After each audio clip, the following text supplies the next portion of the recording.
What the hell was that, dude? Oh, hello everybody and welcome on in. It's that same stream feeling at a different time. What up? No, I'm not late. This is the new time. I'm not late. This is the new time. Yeah, so I'm sure everybody's loving it, loving the new time. You know, everybody's thinking that it's really good. Please put your thoughts into the comment section below about the new time. Everybody loves it. I could see it in chat. Everybody loves it. So cool, terrific, wonderful. Appreciate y'all. Elijah, yeah, hit me up, man. I got some ideas. I've been talking to some other people about some stuff, but we will figure it out. What am I watching right now? I mean, what are you watching right now? That's a good question. What are you watching? And also, hang on, there was one other thing I had to do, and now you guys are confusing me. Hang on. Is gambling still off? We just gotta make sure it's off, man. I think some of you guys are trying to pull a fast one on me here. I'm trying to gamble. It's on. I knew it. Okay, now it's off. And that means I probably had it on too long on Friday too. Anyway, welcome on in chat. A lot of fun stuff to talk about today, man. We've got some Venom 3 things to get into, Captain America 4 things, D23 in Brazil, which Adam didn't think was real, but it's totally real. And then the Spider Boys fighting? What? Why they gotta do that? Why they fighting? I don't like that. They shouldn't fight. Why would they fight? And also, chat, if they did have to fight to the death, who's gonna win? Who wins that fight? If all of the like, I'm talking Toby, I'm talking Andrew, I'm talking Tom Holland. If they had a fight, if they had a thing of fisticuffs, Andrew wins hands down. Toby? I don't know. I gotta be honest with you. I would give it to Toby, man. I would give it to Toby. I think technically Toby is the strongest out of the Spider Boys. Yeah. Holland murders them. What? Why would you say that? This is kind of interesting. I'm really curious as to why you guys think all these things, huh? Let's see. We got a couple messages up on Twitch. I had this thought the other day. What about the Secret Marvel Project live action adaptation of Books of Doom? I mean, something like that would be sick. Don't get me wrong. That would be cool. I just don't. I don't see that as a high priority for them. What up, Twitch Avengers? Love this 10 a.m. start time. Oh, is it 10 a.m. for you? Hell yeah. Common Josh W says, guys, what do you think the chances are that Den of Nerds has Twitch chat open? I think it's 30%. All right, closing that window. YouTube, how we doing? How we doing today, YouTube? Did you guys have a good weekend? Toby might be the strongest, but Andrew is faster and more agile. I could see that. They're gonna fight to stop Biro. Read Twitch. Josh, it's because Tom Holland has stopped a punch from a super soldier with barely using any of his strength. I mean, that's a good point. Didn't Toby stop a whole train, though? Didn't Toby go toe-to-toe with Green Goblin? I mean, he kind of got his ass kicked, too, but Holland got his ass kicked hard, dude. Green Goblin was fucking slamming him through, like, floors and stuff. Dude, that was awesome, too. That fight is underrated, dude. He's just slamming him through the floor. That shit was sick. Like, DDT'd him. Michael Johns, thank you for subscribing with Prime over on Twitch. Appreciate the love.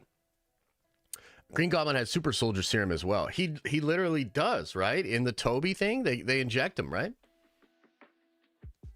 Yeah. Been a minute since I caught a live stream, Blinkers and Snap and Coffee this morning. Nice. Good for you, Madison.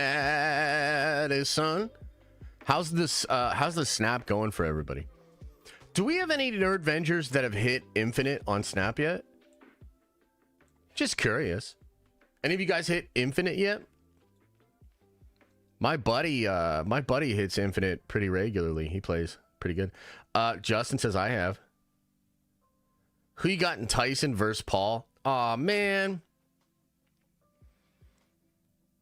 I mean, I want Tyson to win. I'd love for Tyson to, like, knock him out. You know? But I don't know. Father Time's kind of undefeated, you know? Freaking Jake Paul. If Tyson doesn't win, I'm never watching boxing again. I mean, how many times are we going to watch people that have no business being in the ring with Jake Paul box Jake Paul? You know? Like, how many times are we going to do this? Oh, this guy's going to get him. Oh, this guy's going to get him. Oh, this guy's going to get him. He's like going around the fighter's retirement home, picking out fights. And, I mean, I guess it's working. I don't know. Jordan says, this is a way better start time, 8 a.m. Okay, so you must be in a different time zone, huh? I'm ranked 4400 on Infinite Ladder. I hit it every time. Damn! Okay. Dang, that's pretty cool. That's a so like my problem with it is like that grind to Infinite is crazy unless you're always grinding and then you're getting reset, because like what do you get reset to when you're Infinite? Like 60, 70, something like that. Who wins Theory versus Jake Paul? I don't even know if they're in the same weight class, but I haven't seen. I know Theory's been boxing a little bit, but I have no idea. I mean, look, I would say Jake is a decent boxer. I wouldn't say he's even good, but he's decent. And if you don't have like boxing experience, I think he'd probably tune you up, almost regardless of who you were. Are you still #1 gamer in the world? Of course. Of course. Especially when it comes to Marvel Rivals. Oh my God, I'm so excited for Marvel Rivals, guys. Comes out, I think, officially on December 6th, the day after my birthday. And I'm pretty sure that'll be a Friday.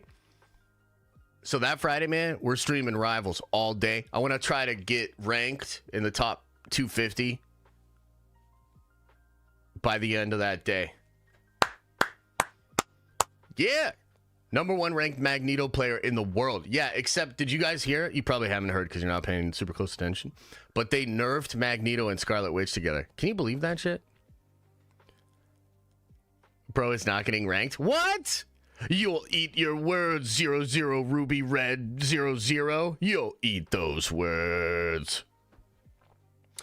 Yeah, they took away the whole Scarlet Witch Magneto thing. I'm like, what the fuck? So we'll see. Might be playing somebody else. Kyber Sith, appreciate you, bro, with a 10 spot. Damn, says I'm back, Josh. Got locked up after some kids want to play up to watch your stream on my B-Day at Chuck E. Cheese. Can't confirm. People watch you from jail, brother. Nerd Avengers for life. Smiley face socks. I have no idea what this message means. I don't even want to think too hard about it. I just want to say I appreciate you, and I hope you're out of jail. The Geek Supreme, subscribed over on Twitch, says, bet Josh won't notice this. LOL. Just kidding. Love you, Josh. All right, let's close that panel. We're going to close that chat. When is UFC fight between Josh and John Jones? Oh, my God. I would never fight John Jones. I mean, unless I had, like, weapons. I mean, even... I bet John Jones, even at age like 70 or 80, could still probably mess a lot of people up, including myself. That's a bad man. That's a bad man. Can't wait for Star-Lord again and womp that ass. Yeah, there's rumors about Star. I'm not going to talk too much about that today, actually. But there are some rumors out there that Star-Lord's being looked at for Spider-Man 4. Kind of like a source I haven't really heard of before, but for some reason, I believe it. For some reason, I think it's real. Have you seen The Light yet, Josh? Come on, The Penguin is the best show of the year. I have not seen The Light or the last 2 episodes of The Penguin. So I won't be watching Penguin again at all, ever, unless Batman shows up. If Batman shows up, I'll watch that episode. I'll watch the Batman episode. Yeah. Look, and by the way, too, I just want to say, I'm glad people like Penguin. Like, legit, I'm glad people like Penguin. I've said my piece about it, and I won't be watching anymore unless Batman shows up. That's it. You know, that's it. I've said my piece. I'm glad you like it. Such a whack reasoning. I mean, it might be, you know, and you're free to think that. It's all good. I'm just not. I'm not doing it. If Batman shows up, I'll check it out. I'll see what's up. Batman will show up and be like, "You guys are making me so sad. I'm so sad. And now I gotta stop you." Was it a good episode, though? Did you guys like it? You didn't even like the Batman, though. That's true. You're not wrong. You're not wrong. You know what I'll say about the Batman, though? I'm glad people like the Batman. I'm glad people enjoy the Batman. I've said my piece about it. I will watch the second one. I will check it out. Yeah. Daniel, what's... Oh, okay, talking to Daniel. Penguinzo is dirty? What's that mean? But Josh, you can't get more money if you like Penguin? Can't you get more money if you like Penguin? I don't know what you mean. Like the shill checks from HBO? You think James Gunn would send me a shill check? I don't know.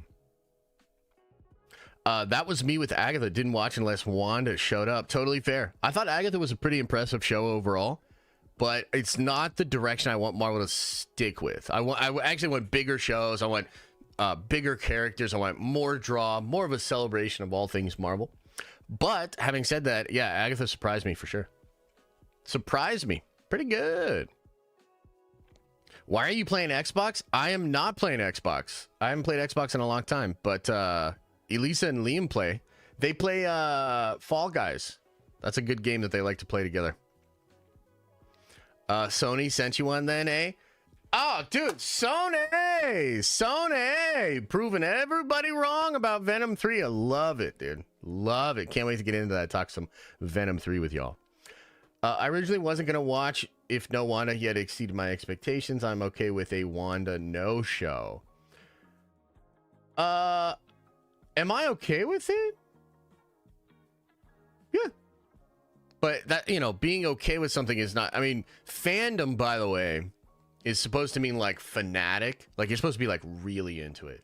So, frankly, with both Penguin and Agatha, the idea of it being like, it's fine, or it's better than... That's not fandom.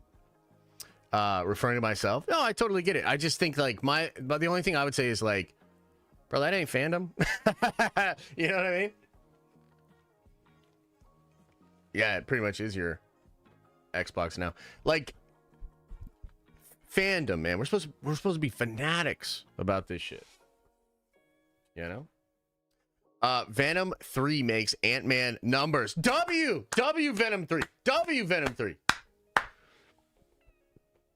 Double toasted Brazil. Venom 3 at least made more money than Madam Web. Yeah. Oh, we're going to talk about Venom 3. Don't you worry, ladies and gentlemen. Mike Wells says, congrats on the baby coming soon. Thanks, man. We had a baby shower over the weekend. Had some family come into town. It was really cool. Super fun.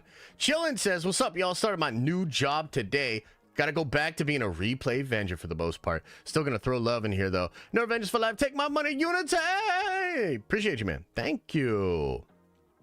Show us the shirt. Oh, it's just an X-Men 97 shirt. You know, maybe one of the most lit, coolest things Marvel's done in a while. Do a kickflip? Okay, I will. Oh, you just didn't see it. But I did it. Did I read the Alan Moore article about fandom? Nah, man. I mean, look, I really like Alan. I think Alan is a really interesting cat. I've listened to him talk about a lot of different subjects, but I mean, the truth is he's just a grumpy old man. He's kind of been on that trend for a while, being very grumpy, anti-comic books, anti-comic fandom, and that's just more of the same to me. I'm really not interested in what Alan Moore thinks about modern fandom. I'm just not. Seeing Penguin after the season is over. I wonder how it'll be on a binge. I bet it's a better binge, to be honest with you. Because some of my problems is I really liked episode 3 and then episode 4, and I think the last one I watched was episode 5. They're just so boring, especially on their own. Oh my. So yeah, not really for me. I don't like sand. Thank you for the 5 spot. Says, what do you think about Eddie Brock becoming the new Carnage in the comic run coming soon? Also, Unity. What do I think about Eddie Brock becoming Carnage? That's cool. Seems fun. Hopefully they'll do something cool with it. Is this a part of Venom War? Is this after Venom War? How much do I gotta pay to get another Star Wars rant? Last week was amazing. Was it? I don't know. What do you guys think about Skeleton Crew? Because look, I'm gonna be honest with you. I really do not want to watch that show at all. But I thought about it a little bit, and I was like, man, I'm going super hard on Star Wars. I'm obviously pretty upset. Maybe I should give it a shot. Maybe I should at least watch the first couple or something. I don't know. What do you guys think? Yeah. Noah, thanks for the 5 spot, brother. Says, what do you think Marvel said they couldn't use? Jack said she wrote multiple but couldn't use it. Also, Eddie was supposed to be Teddy. Yeah, so that's one of them. Teddy, probably Doctor Strange, maybe involvement is one of them. Yeah, it's hard to say. I don't really know. A normie friend, Rossi, thanks for the 5, brother, says a normie friend called and said, what's going on with the Insidious 6 movie with no Spider-Man? Why would Sony have other villains against Noel? Yeah, and we don't have a good answer for them, do we? We don't have a good answer for them, do we? I enjoyed your Skeleton Crew rant. I mean, look, here's the thing. It's authentic. I really do feel that way. But at the same time, it's not all about me. It's not all about my feelings. And look, I gave Penguin a shot, And to be honest with you guys, if you remember, I turned off the first episode of Penguin. Probably should have just stopped it there. But then you guys convinced me to watch the first episode. We watched that on the subathon. And I actually ended up being like, okay, the end of that episode was pretty good. Episode 2 was okay. Episode 3 was really good. And then episode 4, I felt was like, oh my God. The thing that really sent me with Penguin was all the praise that the Sophia episode got. I still don't understand it, man. I don't understand it, but it's okay. Sometimes this shit happens. Sometimes I like something that nobody else likes, like Venom 3. Sometimes I don't like something, everybody else likes it, like Andor, even though nobody watched that shit. You know what I mean? So, yeah. I don't know. This community is full of unique nerds. Love you all, says Javier. Appreciate you, brother. Thank you, man. Why are we wasting our breath on it? I don't know, man. Just trying to have fun and be entertaining, Create a positive experience for people watching the show. Our show, not theirs. Noah says post-credit scenes. Wait, what? What about post-credit scenes? What you mean, bruh? What do you mean by that? Zach says, happy Monday. I'll catch this after work, but I think Skeleton Crew will be more damaging to the brand than Acolyte. Much love. Damn! That is a wild take. I don't even know if I agree. I almost would say that Skeleton Crew is going to unfairly get shit on because of a lot of other Star Wars stuff. I still just kind of baseline reject it. I don't like this. I told you guys last week. It feels to me like they are flailing. It feels to me like they do not understand Star Wars, so they're going to just try to make Star Wars into different shit that people like. They're just so lost. It's crazy. But I don't know that it'll do more brand damage than Acolyte. I think it'll get terrible numbers. I mean, I expected it to get terrible numbers. A lot of the stuff with Star Wars that I've sort of been predicting for like 3 years has finally come full on into fruition. And I don't know if anybody realizes how bad the brand damage is. I think we're going to see, though. We'll see through Skeleton Crew. We'll see through Mandalorian Grogu. We're going to see, man. And I think it's going to paint a pretty bad picture. And then hopefully the night is darkest right before the dawn. They cancel everything, you know, try to figure it out. So, yeah. Yeah. If we donate 50 pizzas, will you force Mike to do a NSYNC dance? I don't know what that means, but yes. Rossi says, I said Sony gonna Sony. How much time do you have? Oh, yeah. Sony gonna Sony. That's for sure. I challenge your idea that Lucasfilm doesn't know what they're doing. They know exactly what they're doing. The intention is clear. Well, I would say they might know what they are trying to do, but Andor's numbers, Acolyte's numbers, and probably Skeleton Crew's numbers will show that they don't know what to do with Star Wars. I think they are generally functioning with an idea, a plan, and that plan is terrible. But I don't know that they know what to do with Star Wars. Otherwise, their plan would be different, in my opinion. Dark Angel says, Skeleton Crew looks so childish and kids do not really even watch Star Wars, so I do not even know who the target audience is. Yeah, the target audience is like a bunch of kids that they think will now watch it. It's like so stupid. Like, it's such a stupid train of thought, but I think that's what it is.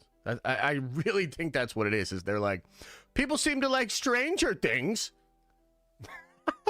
You know what I mean? Wow. Chris says, loving Penguin, but it drives me absolutely nuts that they refuse to say the name Cobblepot. Oh, yeah? Huh. That's interesting. Well, I'm glad you're liking it, man. I'm glad you're liking it, brother. Josh, if you were going to be president, which superhero would you have as vice president? Oh, that's a good question. Probably Dr. Doom. You know. But then again, he'd probably want to take over as president. Who would be my VP?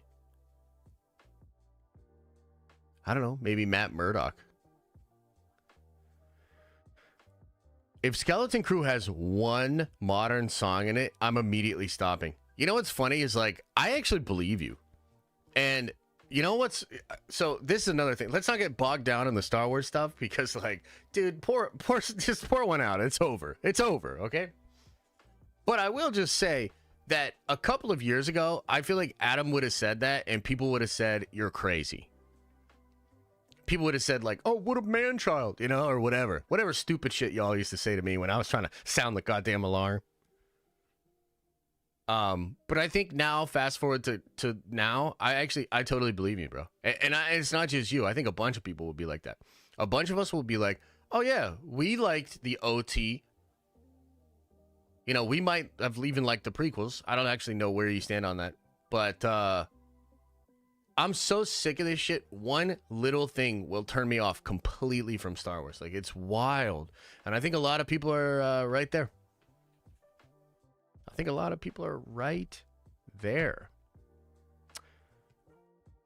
Genuine question, Josh. Why do the people at Nerderotic hate everything Marvel? Well, here's what I'll say. I can't speak, and I don't like to speak about people that I don't actually have conversations with. I don't think I've ever had a conversation with Gary, so I couldn't speak to him as a person. I can speak to the idea, though, and I think a lot of the idea around hating on Marvel content is because it's like very salacious, right? So it's a good way to get attention, you know? If you're shitting on the most popular thing, because I think we all realize that regardless of quality, Marvel remains the most popular thing. Its shows, its movies, it's the most popular thing out there. So if you can like corner the market on shitting on the most popular thing, I mean, that doesn't that make sense? Doesn't that make sense? A normie friend don't give an F about Star Wars. It's sad. Yeah, I mean, it's sad. I'm kind of over giving a fuck about their feelings, though. I do not care. And I'm trying, I really would love to figure out a better way, like a more mature way to express these feelings. But like, as with the platform, with the channel, with the video, with everything, you know, whatever you want to call it. Oh, bro, I'm totally comfortable continuing to say it's a horrible company. Kathleen Kennedy is a horrible leader. She's totally screwed it up. It's worse than ever. But I just wish I maybe had a more mature way to say that. You know what I mean? Like, I'm not going to stop sort of hammering that point home, because for some reason there's a lot of people that don't believe that's the case. It is absolutely the case. But maybe we could do that in a little less of a toxic way, you know? Yeah. Yeah. I need Anakin to be the new father and defeat Abeloth. I mean, I'm not going to say that wouldn't be cool. That would be cool. Will it save Star Wars? I don't know. I think what would help Star Wars is the possibility of it being completely different than what it has been recently. And I don't think you can do that with Kathy there. I almost don't think you can do that with Kathy and Dave there, which is, you know, kind of an unfortunate thing, but that's just where we're at, I think. You know, you need, it's like a football team. You need a new head coach. You need a whole new system, maybe a couple rebuilding years, and then the possibility of it being completely different. And right now, we don't really have that. So that's kind of a bummer, huh? Yeah. All right, everybody. Let's get into some news. Ladies and gentlemen, let us get into some news. It is Monday, November 4th, and we've got a lot of juicy stuff to get into today. Venom 3. We got to talk about the second weekend box office for Venom 3. Kind of a crazy story there. And then it actually leads into another story that has to do with a new version of Venom that is apparently being developed by Sony. And it was also teased in the movie itself. The story also has implications for Spider-Man 4, which currently has its script being written right now, and the future of Noel and the Sinister Six and all of that craziness. Guys, we got to talk about Captain America 4, more reshoots. Giancarlo Esposito is hyped up. Should we be hyped up? We're going to talk about that. We want to look forward to this week and this weekend with D23 Brazil happening this weekend. A lot of predictions of things we'll see at D23 Brazil, and I want to talk about that, talk about our coverage of it, and then we got to talk about a wild scoop about the Spider Boys fighting. I think this might actually connect to World War Hulk. It's a speculative piece, but I think you are going to enjoy it. Let us get into this. This is your nerdy news rundown. So let's start with the Venom 3 box office. Out of curiosity, too, if you're in the chat, any of you guys go see Venom this last weekend? Did any of you either see it opening weekend and second weekend, or maybe you just made it out for the second weekend? Let me know. I would love to know if some of you guys were out there. Crazy hold.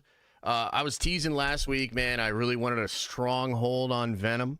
I like Venom 3. It's a bad movie that I enjoy, and I want the movie to do well. And there's a couple of different reasons for that. Amazingly, this thing had a 49% drop from week 1 to week 2. That is absolutely phenomenal. I did not expect that. I think some of you in chat were literally saying you thought it was going to be a 90% drop off, which would have been abysmal. 49% drop off here. So we're on Variety here. Just for a couple of notes here. Venom The Last Dance hits 300 million globally. Venom The Last Dance notched an encouraging box office milestone, crossing the 300 million mark in its second weekend of release. So far, the third and final entry in Sony's Alien Symbiote comic book trilogy has grossed 317 million globally, including 227 million internationally and 90 million domestic. The film, led by Tom Hardy as the titular anti-hero, opened this weekend in France with 6.5 million and in Japan for 3.8 million. Other top markets are China with 70.6 million and Mexico with 13.4. Venom: The Last Dance cost 120 million to produce, which is far less expensive than most superhero tent poles. So it should be decently positioned in its theatrical run, even if grosses don't match to the two prior installments of Venom, which made 856 worldwide, and Let There Be Carnage, 506 million worldwide. So kind of incredible stuff here with the second weekend of Venom 3 box office. So what's the story here? I mean, first of all, that audience score remains at 80%. So believe it or not, guys, a lot of people just liked the movie. They just had a good time watching Venom do crazy stuff. The point has been brought up several times here that this feels like the Fast and the Furious of the comic book movie genre. I think that's pretty accurate. Getting huge numbers internationally, not really doing super well domestically, but there's also a serious lack of competition out there. And this is some serious legs. So could be looking at getting close to that 500 million mark, close to the gross of the second film. And I think the one thing you absolutely have to admit, whether you like the movie or not, this is not your Madam Web. This is not your Joker 2. This is not the Marvels. This is not a complete and total rejection from the audience. This is a lot of audience enjoying what is the offering in Venom 3. That's a good sign for Sony. It's kind of crazy that they might have got this one correct. And it would maybe make sense to be around like Ant-Man 3. This could kind of be doing that Aquaman thing. We'll see. There's competition coming up. Some of it's tracking really low. Moana's tracking really high. We'll see how that all shakes out. Now, the real crazy thing here is the implication. The implication, ladies and gentlemen, because, of course, Spider-Man 4 is right around the corner. And as Tom Holland told us, they are working on that script right now, okay? And a lot of rumors about Spider-Man 4. We've been talking about them for the past couple of weeks. Rumors that Noel the symbiote god could be involved in Spider-Man 4. Rumors that Tom Holland's Venom could be involved in Spider-Man 4. When we went into the first weekend of Venom and then obviously into the second weekend, the conversation we were having in the community was, does the failure of Venom 3 make it less likely that aspects of the Venom franchise will make their way into Spider-Man 4? I think the obvious answer there is yes. Had this movie been completely rejected by audiences, I think Marvel probably would have said, get that Venom out of my face, you know? But that's not what's happening. And in fact, the trajectory of the film in the international box office alone, I think, is enough evidence for Marvel to say, like, there's some appeal here. I think ultimately people just like what he did, what Tom Hardy did with both the Venom character and the Eddie Brock character. So I think this means you might be getting some kind of Venom something in your Spider-Man 4. And I'll keep you guys updated as we hear more about what that could look like. But just from a business perspective, I think this actually supports more Venom stuff being in Spider-Man 4. So would love to know what you think about that. But another interesting element here with regards to Venom is a scoop that came out from Daniel RPK yesterday. And Daniel was saying that an Agent Venom movie is currently being developed by Sony. So, look, I'll be 100% real with you. This is a case of here we go again. Because Sony, I mean, they have this wonderful and tragic ability to take awesome comic book characters and ideas and kind of dangle them in front of us, get us excited, and then execute on them in an absolutely terrible way, okay? What did Noel do in Venom 3? Basically, he did what the audience did. He just watched Venom 3, okay? Crazy. But I believe this report. Okay, so Flash Thompson, Agent Venom. Let's first talk comic book, give you a little TLDR. Then we'll talk about the evidence that's actually set up in the Venom movie and a crazy report about Joe Manganiello. Oh, God, please let it be real. Please let it be real. Okay, Flash Thompson, of course, high school bully of Peter Parker. Okay, now during all new, all different Marvel, and I bring this up because everybody says all new, all different Marvel was total shit. All of it, not all of it. There was some cool stuff like Flash Thompson Venom, like Kang the Scarlet Spider. Okay, so in comics, they took the high school bully of Flash Thompson that hated Peter Parker. He gains all this respect for Peter Parker. He goes to fight in the Middle East. He gets his legs shot off. Okay, so he loses his legs. He's then brought in by S.H.I.E.L.D., and he bonds with the symbiote, who actually, like, gives him, like, prosthetic Venom symbiote legs. He goes on to have, I don't know, it was like a 40-issue run as Venom was actually involved in the story with Noel and the King in Black and is still involved in what's going on with Carnage and some other stuff like that. So Flash Thompson's Agent Venom, incredibly fun character from comics. A lot of people in our community actually thought this was the way Sony should have just gone. Instead of doing Eddie Brock without Spider-Man on the West Coast and Venom and him are Ren and Stimpy, you should have just done Agent Venom with Flash Thompson, which would have been very cool. Okay, so that's the comic book TLDR of that character.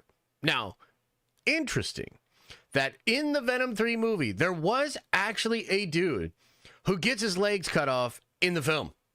And I even remember when I was watching that movie, I saw that and I was like, dude, what are the odds? That's going to be Flash Thompson Venom that just lost his legs there, okay?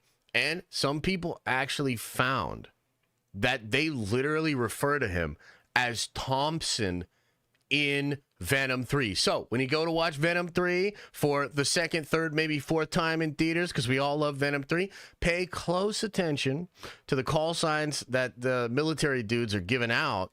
That might have actually been Flash Thompson that got his legs taken in the actual film, okay? That's real.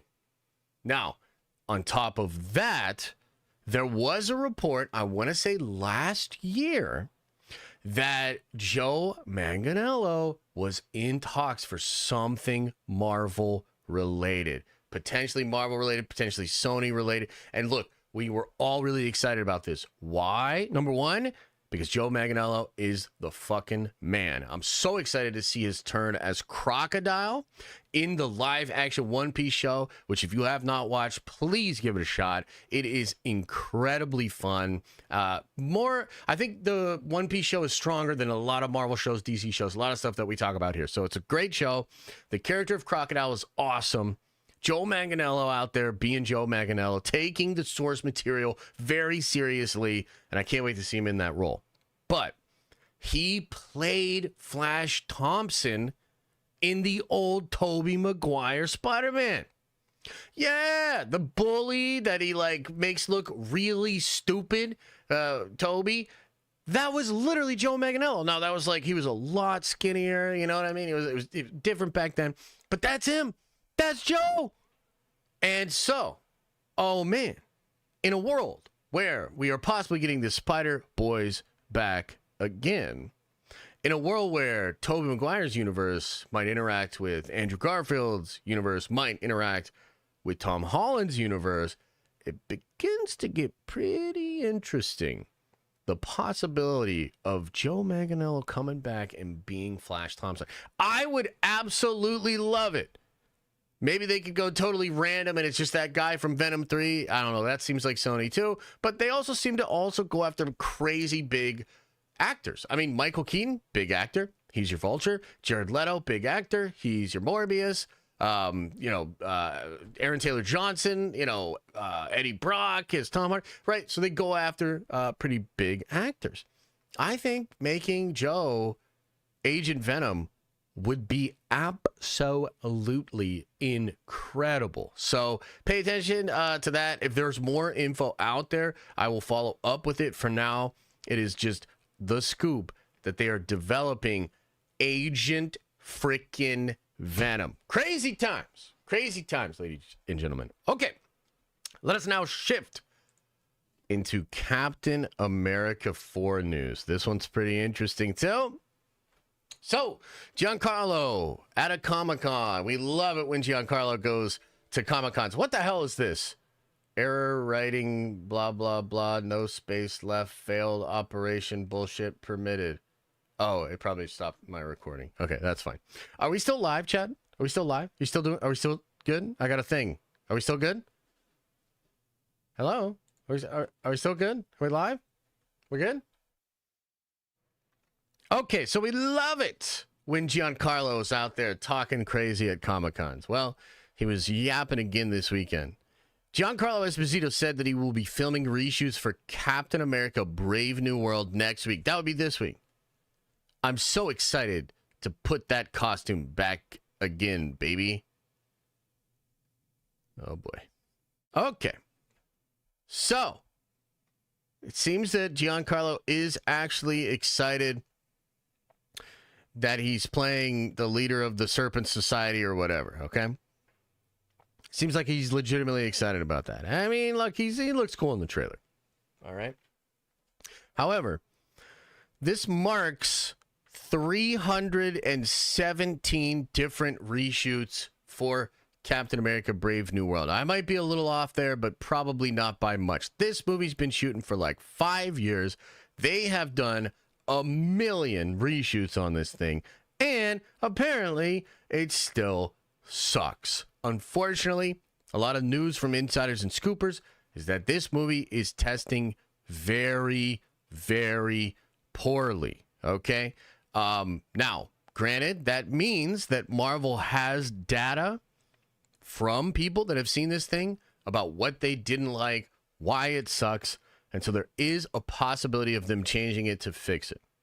And so here we go again. Marvel and the reshoots. They're going to try it one more time. And I think, frankly, this is to be expected.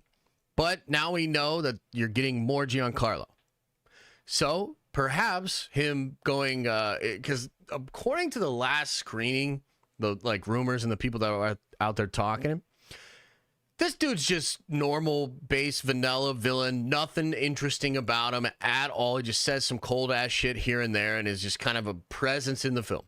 So perhaps they're going to give him a little more depth. Perhaps they'll just give him more action. I'm not really sure, but yeah, I mean, maybe that's one of the things that tested positively with audiences, so they want to double down on it. I really do not know. The question is going to be, will this movie work?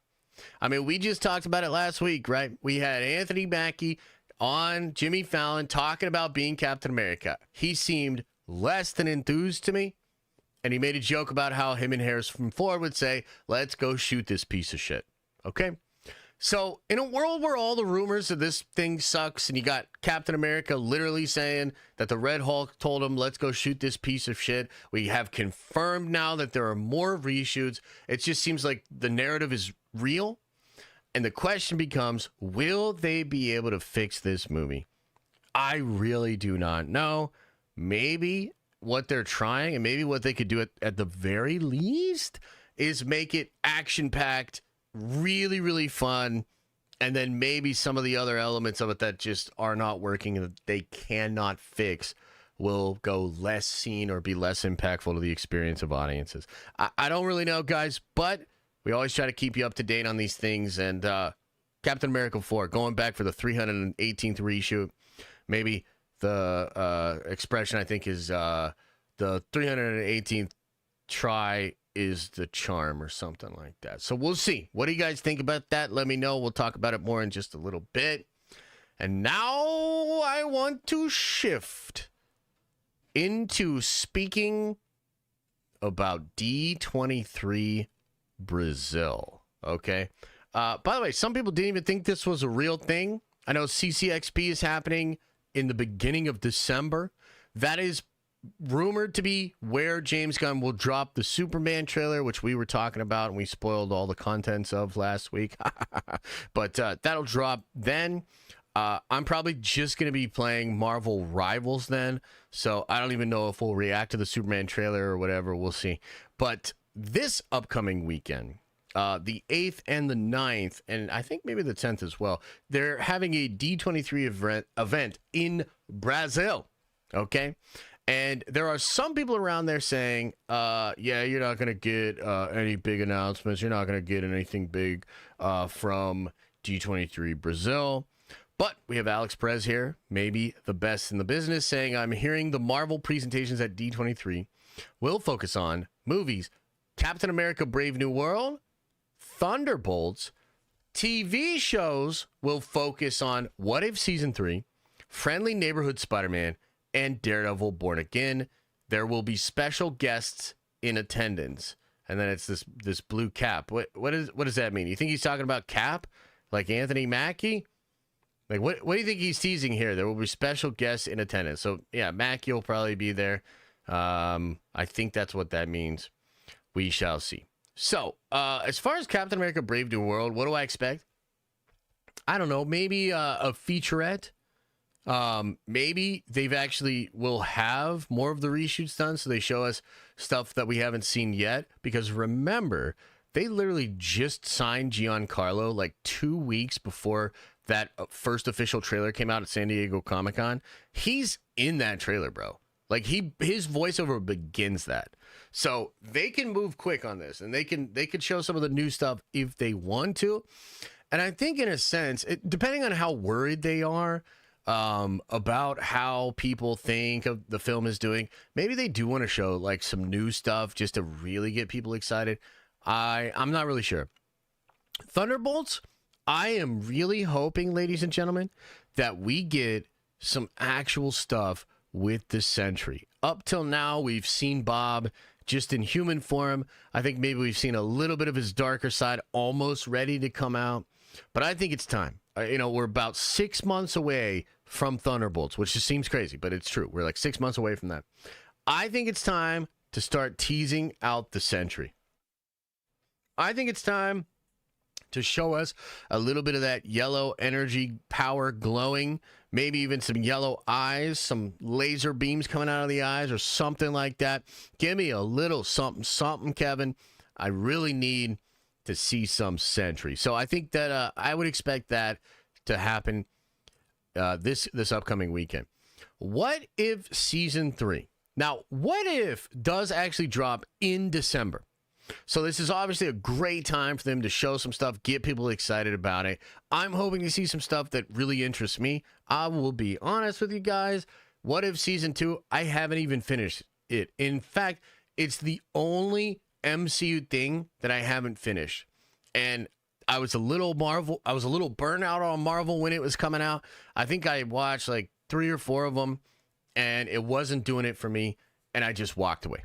Okay, now I will go back and finish that. We'll probably do that as a watch party together. I'll finish off season 2, and we'll get ready for season 3. But I think what I'm really hoping for is like something actually really exciting with season 3. Something more than just like we're wrapping this thing up, like it's over. Something really cool with season 3. I'm really hoping for that. Okay, so I'll keep a close eye on what we will get for season 3 of What If. Your Friendly Neighborhood Spider-Man. Oh man.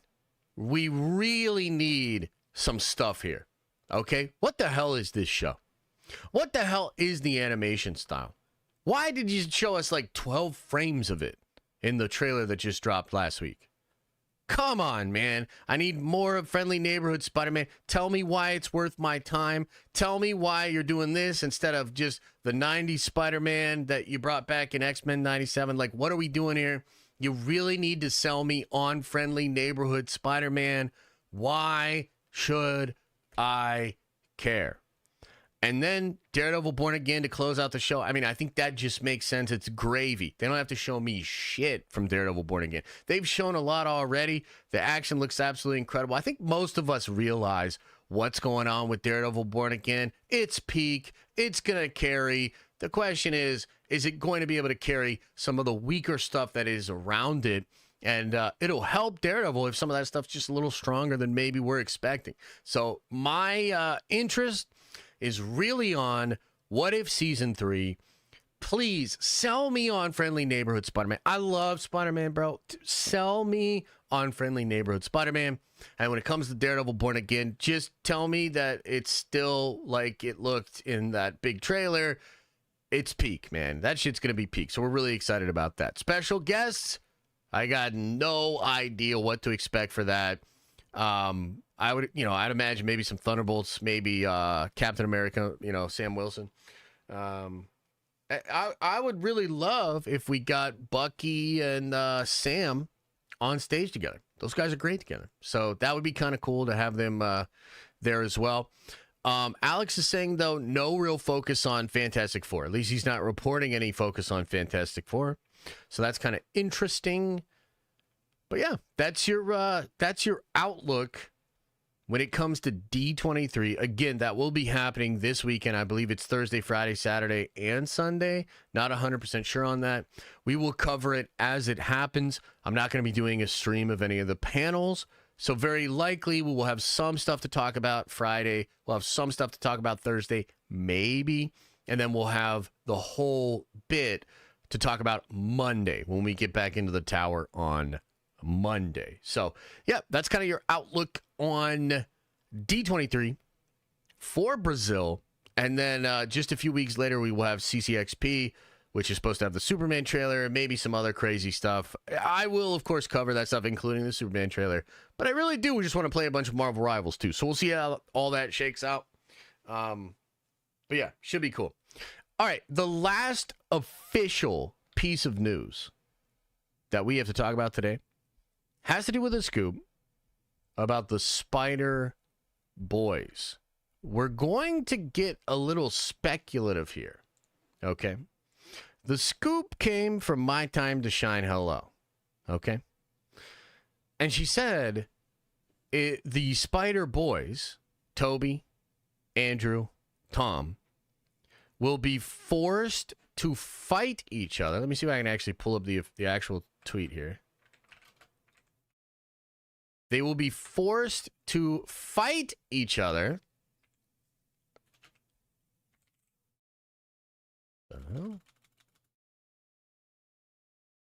in Secret Wars. Let me see if I can find it here. This one's crazy. Yeah, so very, very interesting, the wording here. Let's check this out. She says, they'll be forced to face off against each other in Secret Wars. Forced to face off against each other in Secret Wars. Okay, so first thing I gotta ask, and we gotta go to the polls. We gotta go to the polls on this one. If this is the fight, we gotta know, chat, who you got. And we'll go Tom, Andrew, Toby.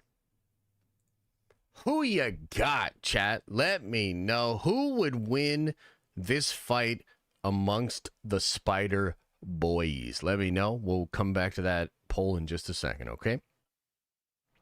So, this one caught my interest for a couple of reasons. Number one, a little bit because this is something I would have maybe expected in Spider-Man 4.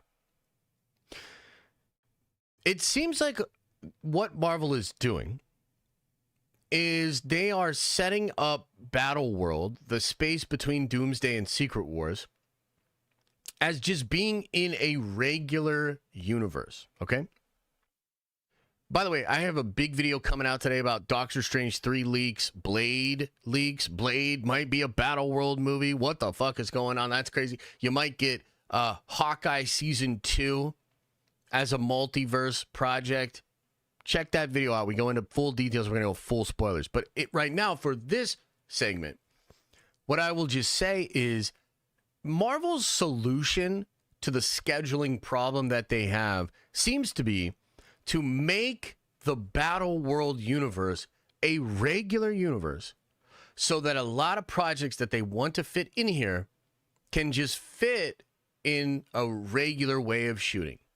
Because otherwise, what you would have to do is say to all of these projects, including maybe Blade, Hawkeye Season 2, all of that, you'd have to say, well, we're on Battle World now, so shit's way different. So you're going to have all these sets. You're going to have to maybe go to London and shoot on our sets. You're going to have to do all this, that, second, and the third. Well, it seems like a solution to that is, oh, yeah, it's just a regular universe. So you could shoot a regular thing and still have it technically fit into the multiverse saga, even after Doomsday. That appears to be what they are doing, okay? So then my next question then is like, okay, well, what's the deal with Spider-Man 4 then? And then what's the deal with Secret Wars? Because she's saying here they'll be forced to face off against each other in Secret Wars, not in Doomsday, not in Spider-Man 4, but in Secret Wars. So a couple of different options here. Number one, maybe after Spider-Man 4, Dr. Doom is like, you know what? This is why we can't have nice universes. Fuck you, Tom Holland. Now it's Battle World for reals.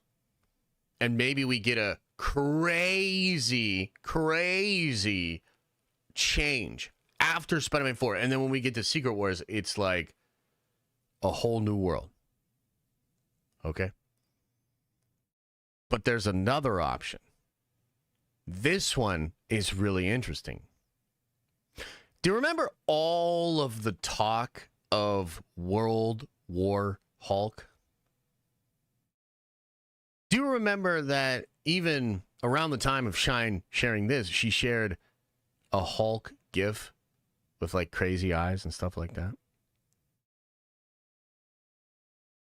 And do you recall, chat, rumors of evil versions of the Avengers working for Dr. Doom?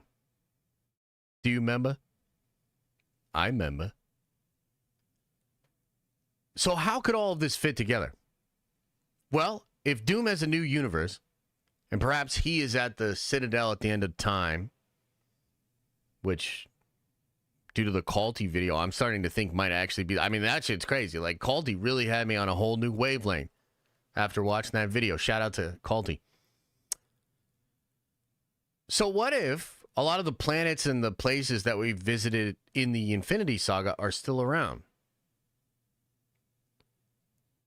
What if Doom decides he needs a planet where gladiators or captured variants are forced to fight each other for the entertainment of this new universe?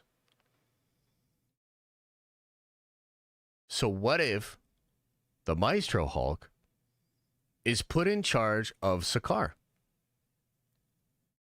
And what if these Spider Boys are forced to fight each other in the arena,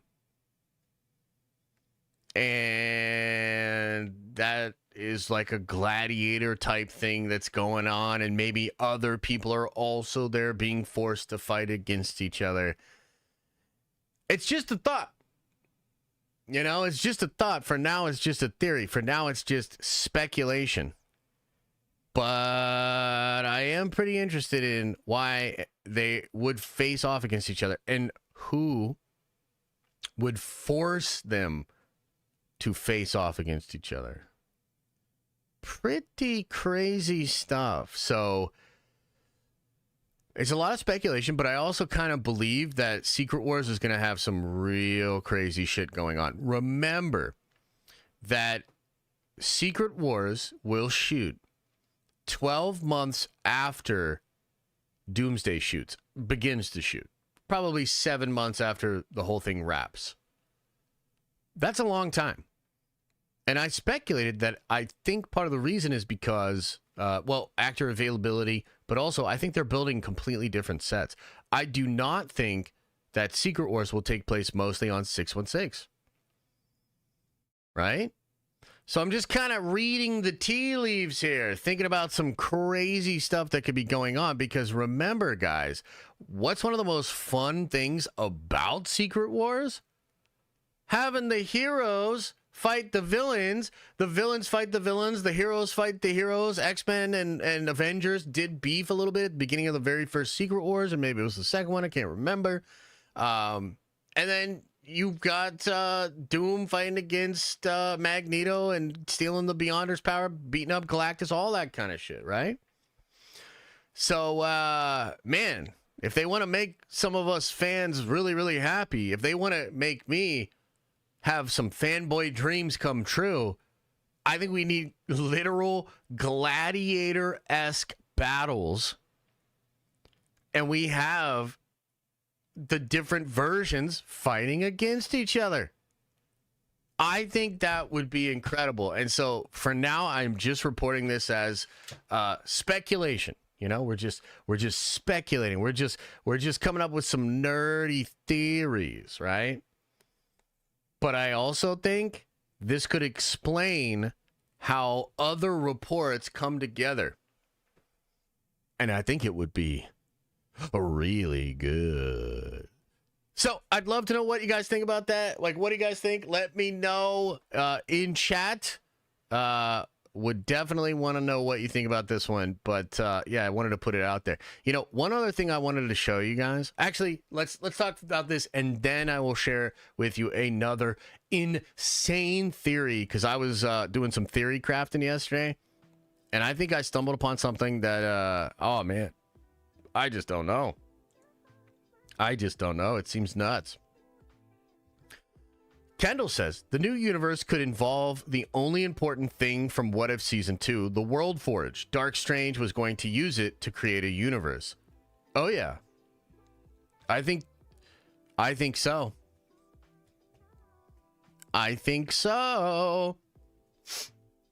So I've said this before, but I actually believe that the Citadel at the end of time is sitting on a World Forge. That's a World Forge. It has the same symbols that are on the armor of all the Eternals. The gold that kind of moves throughout resembles a lot of the gold that both the Eternals use and the Celestials use when they are in the World Forge. So yeah, I totally believe that. You didn't even see that? No, I know, but I understand I understand how that could work. You know, and the fact they had it in What If, that just kind of helps the point. I was already on that wavelength, you know. And they established that God's blood is gold in Marvel. Oh, at the beginning of interesting. Are you talking about like at the beginning of the Thor bullshit movie? Is that golden blood where he kills him with the all black or whatever? Damn. That's crazy.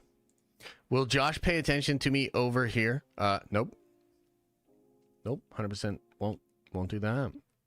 You missed the super chat? Okay, well, I'll go over it now. You say it's irrelevant, but I'll still go over it. Let's see here. Jackson, multiple things. Committees, blah, blah, blah. Okay, so Kaylin Jackson said, going to see Venom 3 tonight. Agent Venom movie in the works. Really wish Joe Manganiello was playing Kraven. He would be a good Kraven for sure. Nerd Vengeance for life. Appreciate you, man. Ross says, George always said primary audience for Star Wars is kids. Yeah, that's true, but that also means you don't have to change Star Wars to make it for kids. You see what I mean? So like if it's already for kids, why are you changing it to make it like more for kids? What the hell? That's crazy. Zach says, did you see the new Simpsons episode with a Venom spoof? His genes take over his body and are named Denim. Symbiote pants, LOL. Mad love, y'all. I have not seen that, but that sounds funny. Joshua Kimball Bluegrass says, Sony needs to stop. Let Marvel handle Spider-Man content. Yeah, I agree with you, but the problem is they won't. You know what I mean? We can't get everything we want in this world. The problem is they ain't gonna do that. James R says, I think Exiled Scooper is Toast's new alt. Oh, yeah? I haven't been paying too much attention. I'm not on Twitter as much as I used to be because I got banned, you know? Larold, who's absolutely real and definitely not fake, gifted a membership to the community. I really appreciate that, Larold. So thank you so much. Let's look at this poll, ladies and gentlemen. Damn. Okay, so 41% of you think Toby would win this fight. 34% of you say Tom would win the fight. And only 25% of you guys got Andrew. Damn. Damn, that's crazy. Oh, that'll be that. Hey, maybe it'll be fun to see, huh? Maybe we should look forward to checking it out. Yeah, that's cool. Yeah, exactly. Star Wars was perfect as was. Yes, as was like a while ago. But yeah.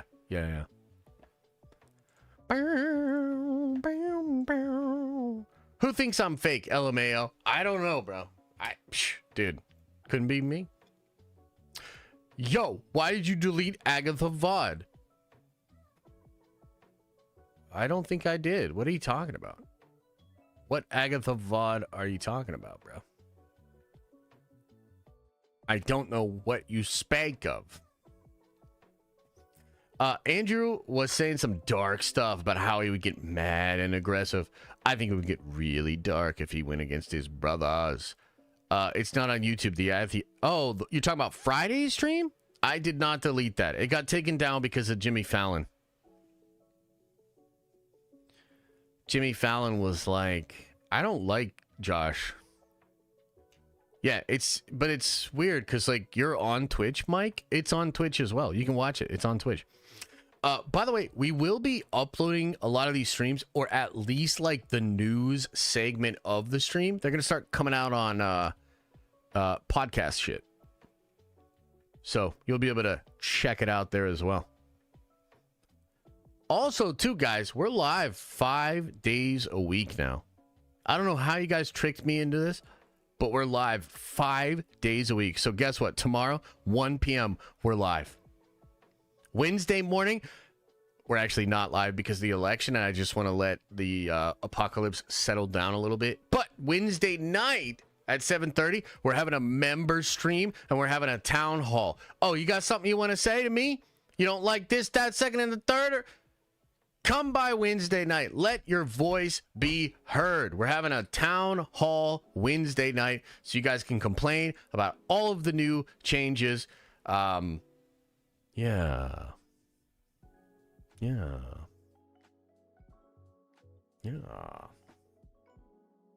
Should be fun.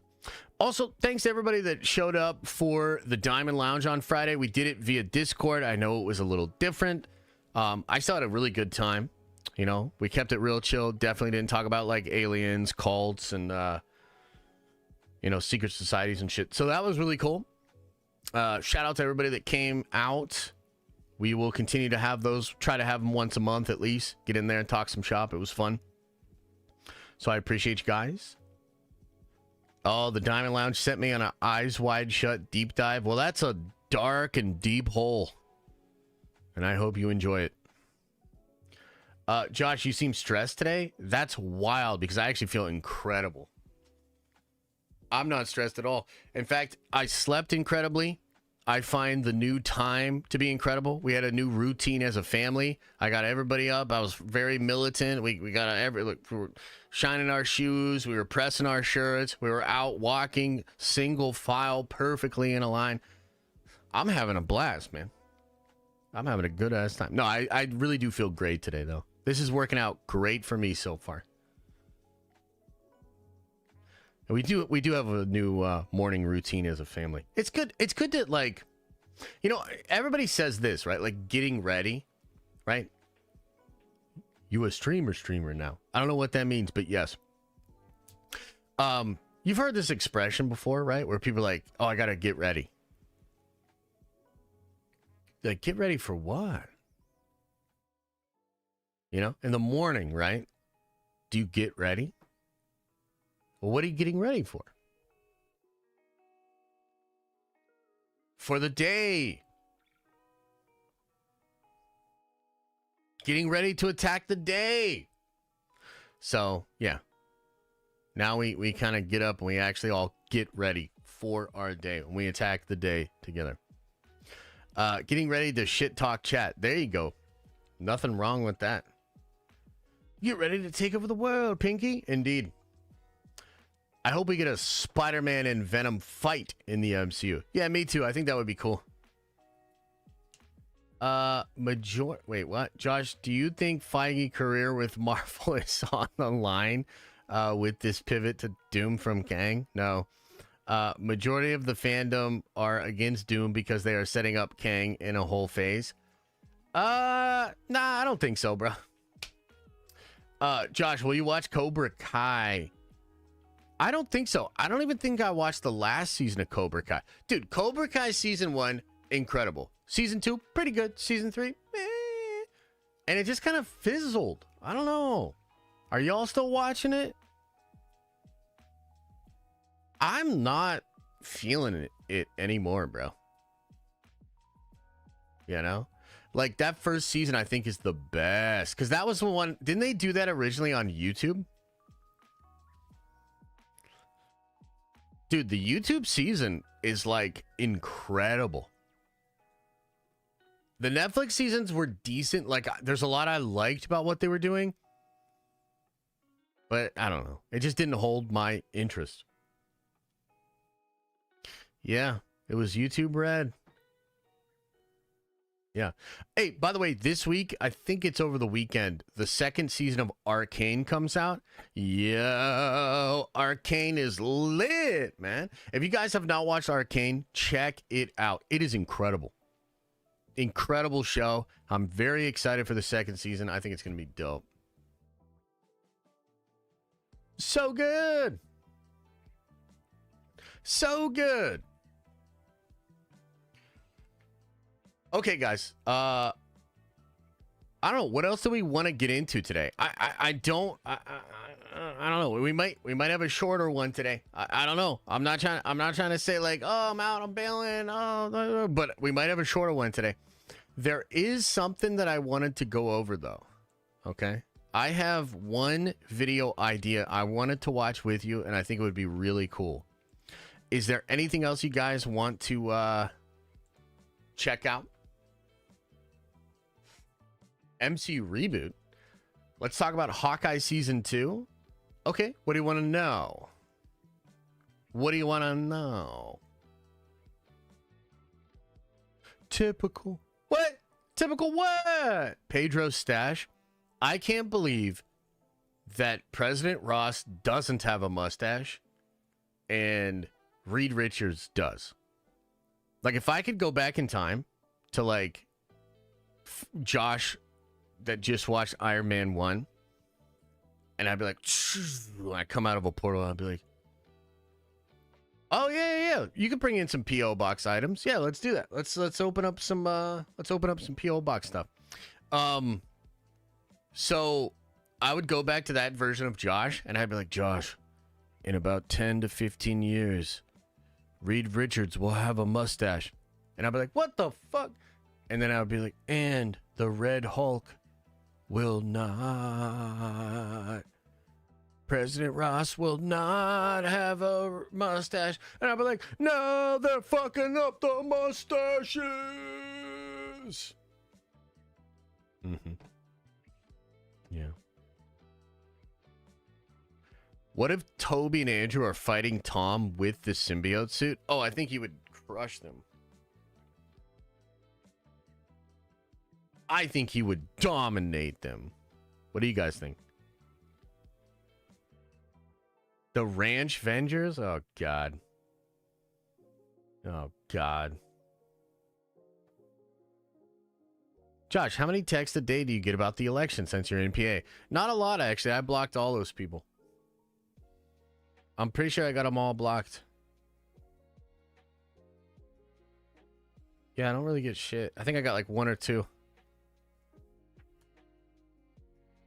Any updates on the Fantastic Four plot? No, not that we know of. Look at the spider poll. I'm looking right now.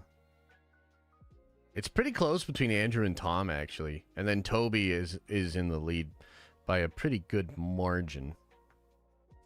So that's cool. Oh boy, what's all this? It's heavy. Okay. Okay.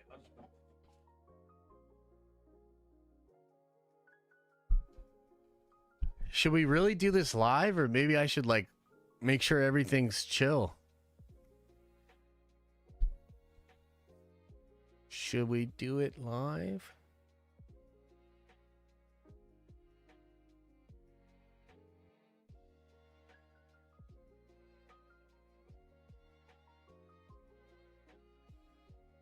All right.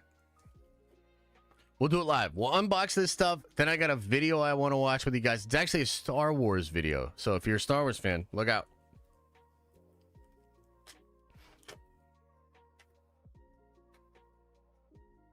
Uh-oh. What's this?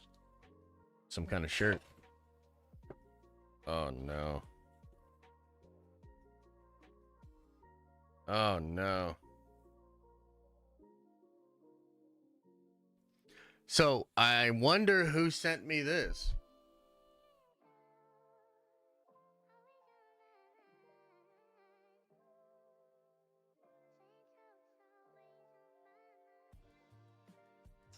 I wonder. I wonder who sent that one. Interesting. Okay. Okay.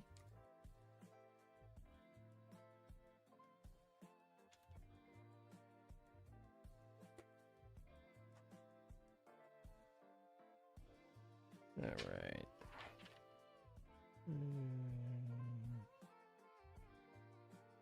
Yeah. I don't know if I got your stuff or not, Sunil, but I appreciate it. Thank you. Let me see. Is this it? Okay. This might be what you sent me. Let's check it out.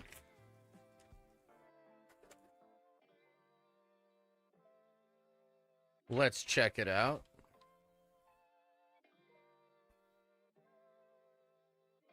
Oh, you did a graphic novel. Oh, that's cool, man. Okay, very cool, man. Very cool. Okay, I'll check this out. And then what's this?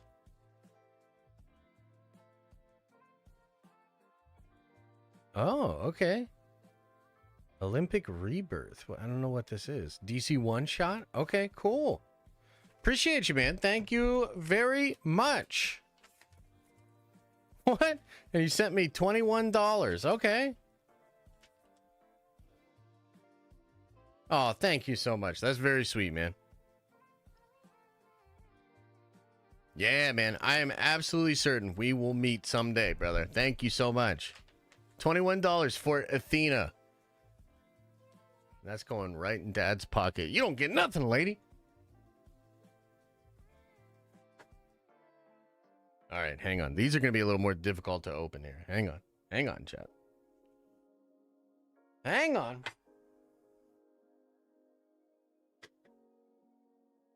I don't know what to do.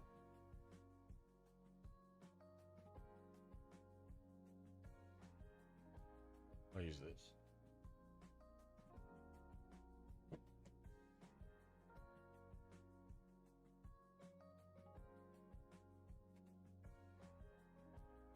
What the hell?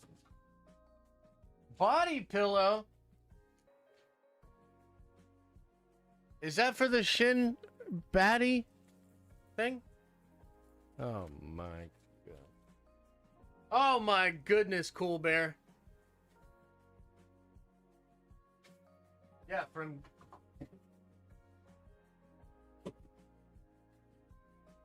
For the shin body pillow, make sure you put her where me and Shreddy can see her. Love you, Josh, from Cool Bear 101. Thanks, man. Appreciate you. So wait a minute. You want Shin back there.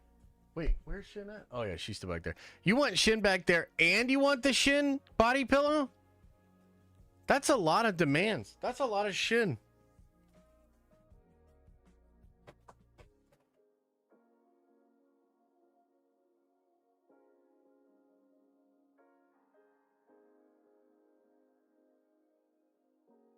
What the fuck?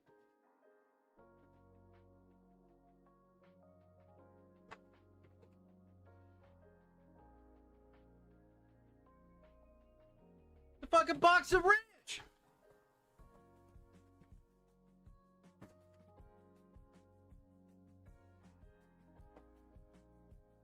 It's a goddamn box of ranch. Look at all this ranch.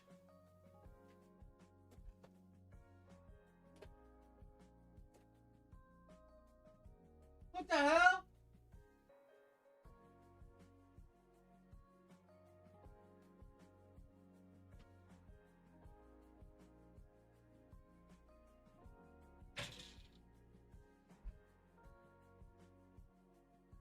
What the hell?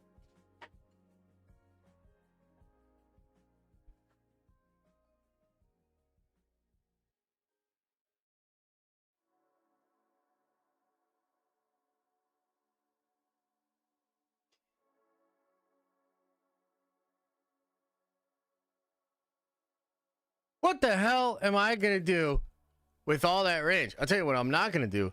Eat it. The amazing John Doe, thank you for subscribing. You are a Nerdvenger now on Twitch. Appreciate you. What the hell?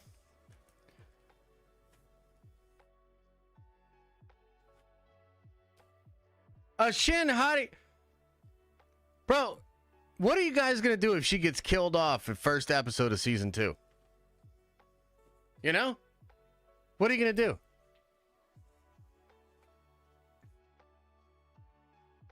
Man, I don't even like having this much ranch in the room. That's just...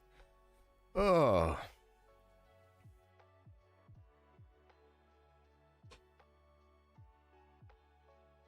What the hell am I going to do with all that ranch?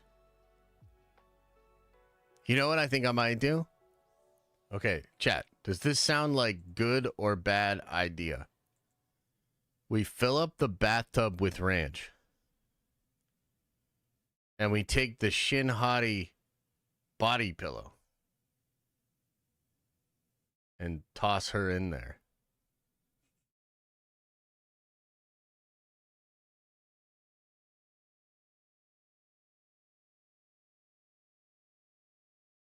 Is that good? I mean, no. We know there won't be ranch stains on the pillow. Oh, there will be. L idea. What did freaking Trev say? Sounds like an OnlyFans video. It does kind of. Should I make an OnlyFans for me and the Shin Hottie body pillow? Maybe start doing some tasteful nudes.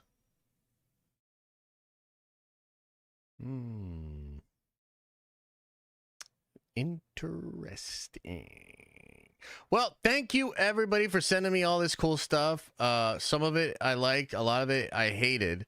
Like all the ranch, a lot of Shin body, Shin Batty, Shin Hottie, Shin Ranch. That's a cool Funko though. She's super cool. There's things that I like other than Ranch and Shin Hottie. If anybody's interested, just putting that out there. Chicken wings, Doctor Doom, comics and stuff that's not. Yeah. Hey, appreciate you guys, though. Thank you so much. Much love. Who do I give this ranch to? What do I do with this ranch? Should I give it to the church? Are they even going to want it? Next person to send ranch is getting banned for life. Uh-oh, Elisa coming in hot. Is there a tent city? Not around me. Not around me, though. In Arcane Season 2, Kaylin goes psychotic and starts attacking. Okay, cool. I'm into that. That'll be fun. I'm excited for that season. It should be fun. Send it to Theory? I should just send it to Theory. Does he have a P.O. box? I don't even know if he does. Send it to you.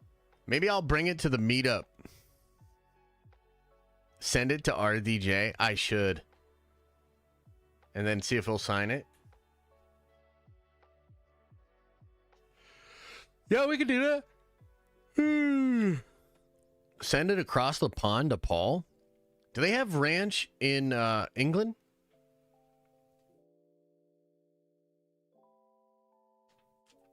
I mean, I've heard the food is really bad. I mean, that's probably why Gordon Ramsay is so pissed all the time.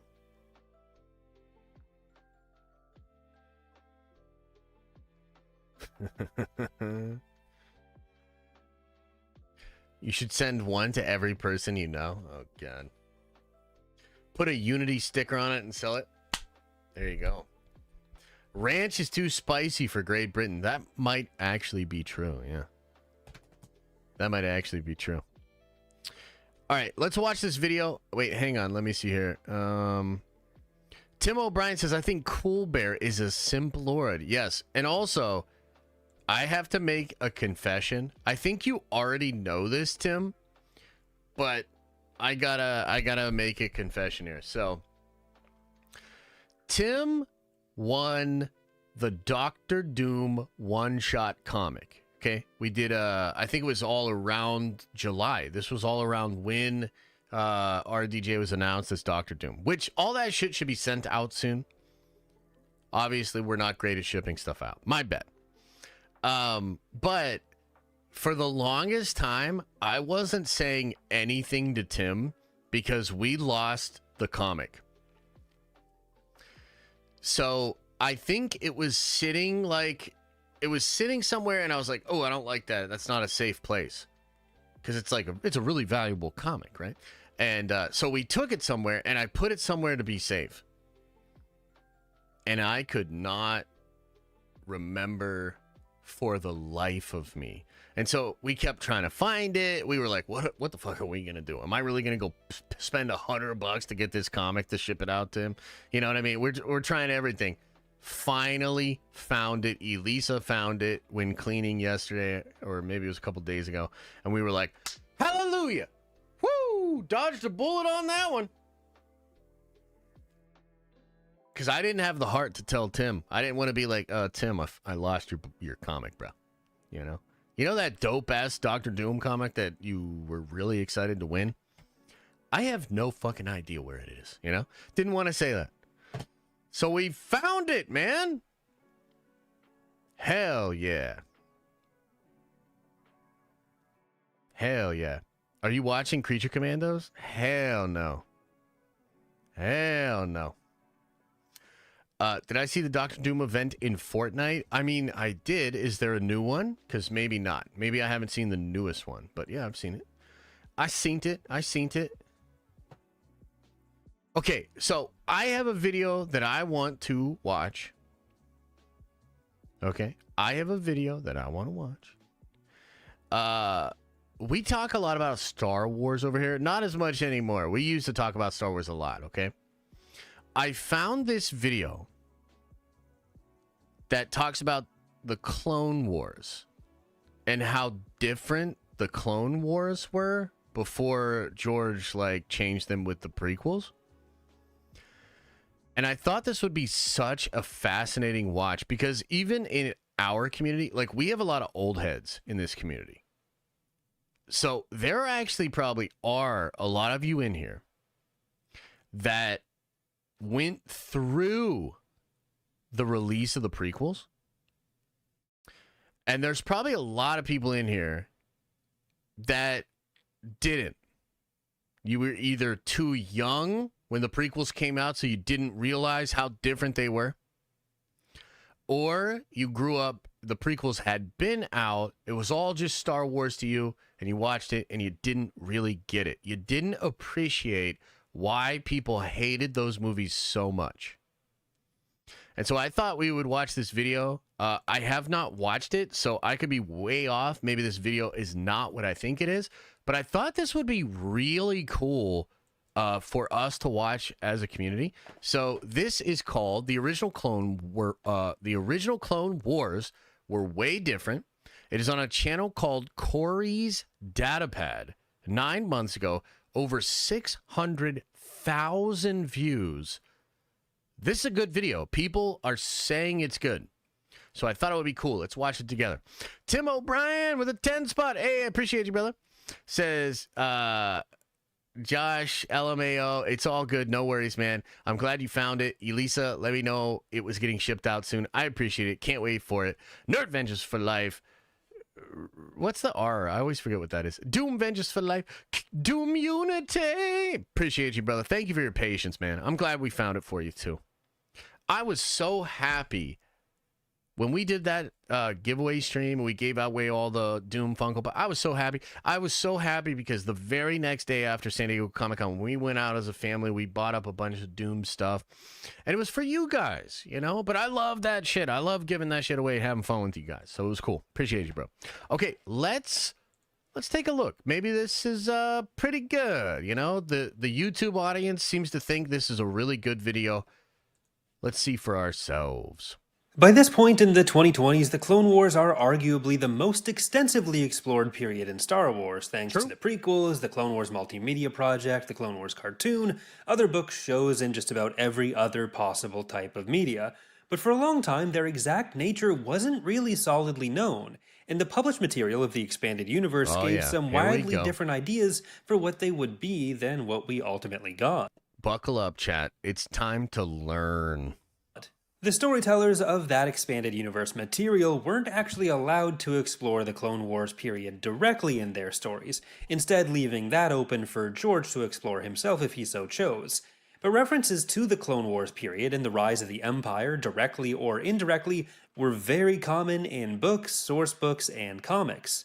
Today we're going to focus on two of the bigger elements of these differences, the timing of the Clone Wars, and who exactly was fighting whom, because it's not really who you'd expect. First up, the timing.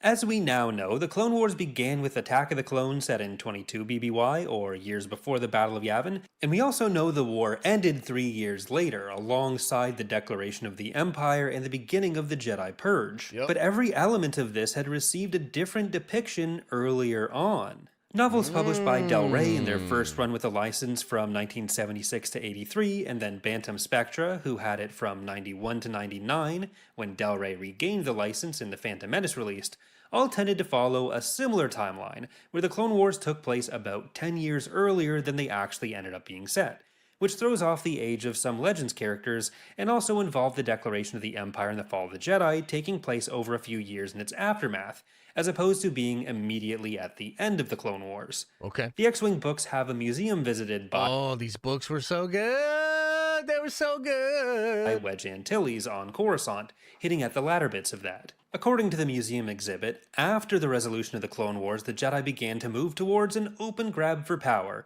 Senator Palpatine circumvented them and deposed their puppet. The events it goes on to describe relating to the Jedi aren't hugely inconsistent with what happens in the prequels, but the intention in the book's description seems to be trying to get across points to a longer and more protracted power struggle before the actual Purge, rather than the Purge being something immediately after the war, or even as part of the resolution of the Clone Wars, especially like Order 66 was.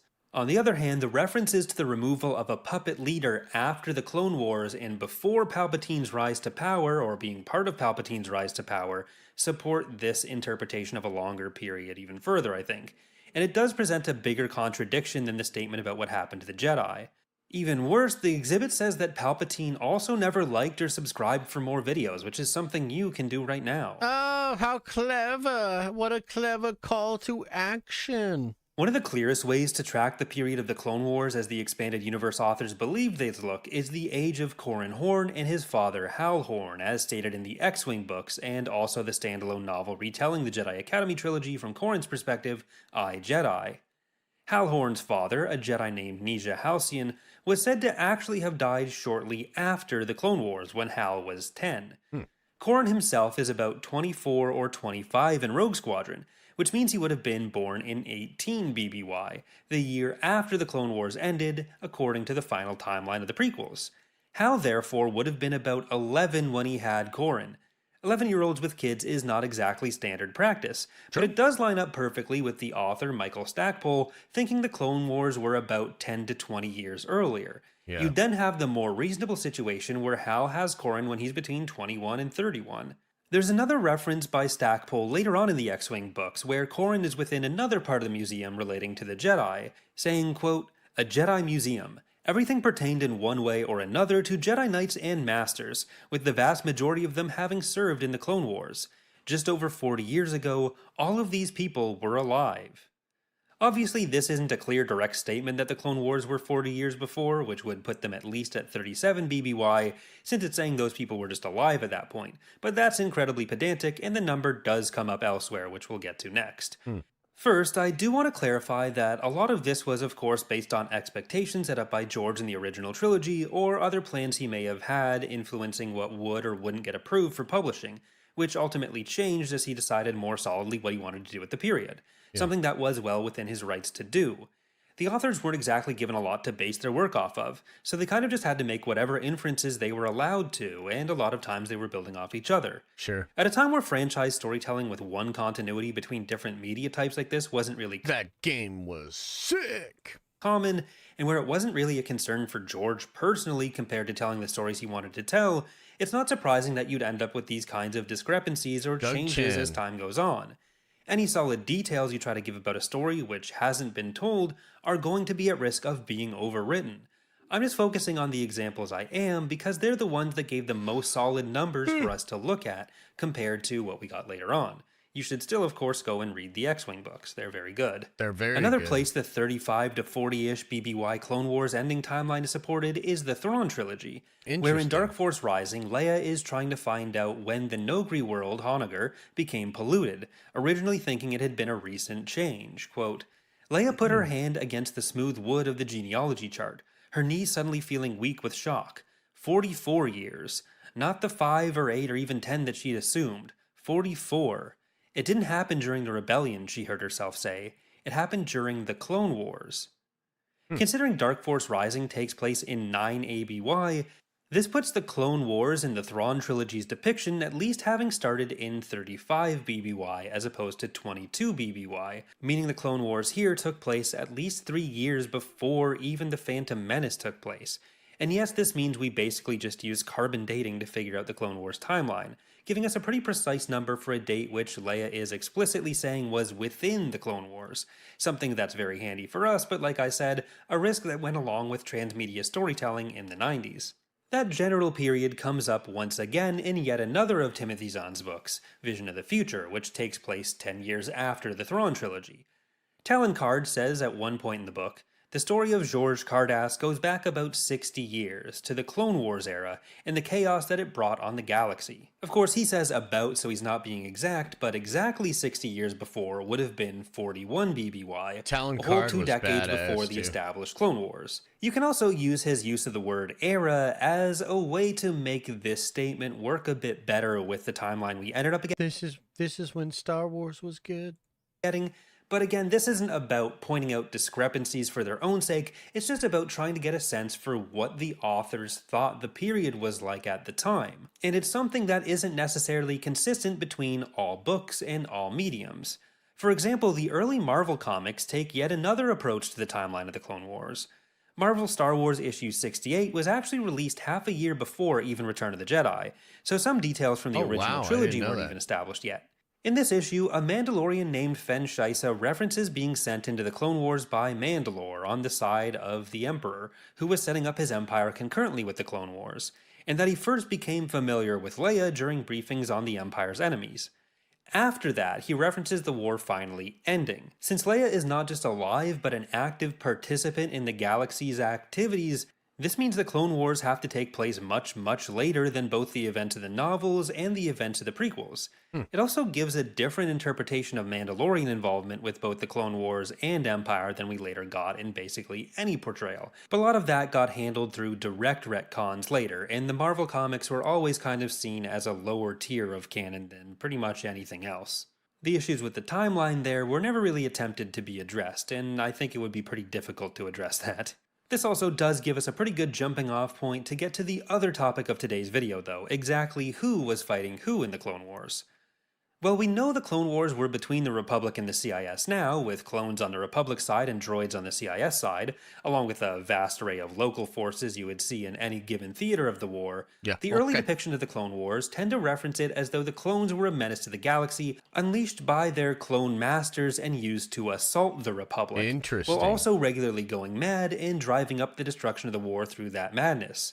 One of the John Kerr 3, thank you for subscribing for 5 months. Says, wish it would auto sub for my Prime. I keep forgetting. LMAO, take my Prime. Nerd Avengers for life. Yeah, it kind of sucks that they do that, but it is what it is. earliest bits of expanded universe media, albeit one which was never really treated as canon, went this direction and introduced Atha Prime as part of the Kenner toy line about a year after Return of the Jedi. Interesting. He was one of those aforementioned clone masters, a term which did get thrown around a lot in different sources, and he was said to have been banished by Palpatine for his role in starting the Clone Wars. With Thrawn's attempts to create his own clone army being a big focus of the Thrawn trilogy, these kinds of references to the Clone Wars and their clone masters and some kind of Star Wars Attack of the Clones against the Republic come up quite a lot. This version of the Clone Wars is even used as a reason that Mara Jade, future wife of Luke Skywalker, would want to help the New Republic against the Empire when she says, quote, "The only reason I'm here is because I know a little about the Clone Wars era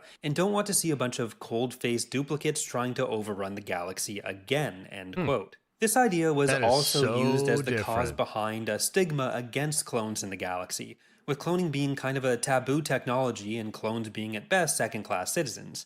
A decade after the Thrawn trilogy, during the Hand of Thrawn duology, also by Tim Zahn, Leia and Han come across several clones of an Imperial ace pilot named Soontir Fel, who'd been made by Soontir Thrawn Fel. and who were concerned about their place Doesn't he get like a red? I think Soontir Fel gets a red interceptor, and it is bad ass. in the galaxy if they revealed themselves because of that stigma surrounding clones. Quote, Carib shook his head. "We have no friends," he said, "and if we're a long way past the Clone Wars, we're not nearly so far past Grand Admiral Thrawn's use of soldiers like us in his bid for power." Realistically, this was probably a fairly accurate portrayal of clones and how they were seen in the galaxy, even with what ended up happening in the prequels, where the clones were the army of the Republic, because they were still used by Palpatine in What his is own this bid for show? power, It looks like not shit. just in Thrawn's later one. Notably, this fear for droid armies rampaging across the galaxy isn't really present. Even Pelion, who wouldn't have had a problem with Palpatine's rise to power, did have strong feelings against clones as well. He'd served in the Republic fleet during the Clone Wars, and he reacts explosively to the fact that Joruus C'baoth, the Jedi Master who Thrawn had brought aboard, had actually been a clone. Pelion's comments explicitly reference a fight against a bunch of clones that were going mad by the Republic fleet, and it even shows some of the prejudice that Carib Devist and his brothers were afraid of. Thrawn also makes note of the additional vowels being put in Joruus C'baoth's name, compared to the name of the original Joruus C'baoth, being a way to tell he was a clone, which implies that this was a kind of common practice if that's how Thrawn was able to notice, and also that the clone armies weren't necessarily clones of the same guy. Instead, it was a situation where clones of a bunch of people were probably running around and everyone had to fight themselves, like in Pokemon the first movie with Mewtwo. Interesting. All in all, these are some pretty different ideas of the Clone Wars, and I think the topic as a whole gives some insight into just how differently transmedia storytelling and the need for continuity, or the lack thereof, was seen over the course of Star Wars' development. True. Thank you for watching. Remember to like and Oh, what the subscribe hell? if you've enjoyed the video. All right, so that was good, but a little bit dry. But I think that, the whole idea is that these were just different concepts, and I believe a lot of these novels predate the actual prequels, right? When did the first prequel come out? What was it? 2001? So, like, a lot of this stuff predates the prequels. So, like, I guess what you have to understand is people that were, like, really in... Oh, 99? Wow. So, people that were really into Star Wars, they had completely different ideas about, like, what the Clone Wars was going to be, how long the Clone Wars was, who was fighting who. Because all these books and all these comics, they come out before the prequels. So the prequels come out, and it's so starkly different than a lot of stuff that we had seen, right? So I don't know. It's kind of interesting. I will say, though, that video was a lot more dry than I thought it was going to be. Holy shit. Holy chat.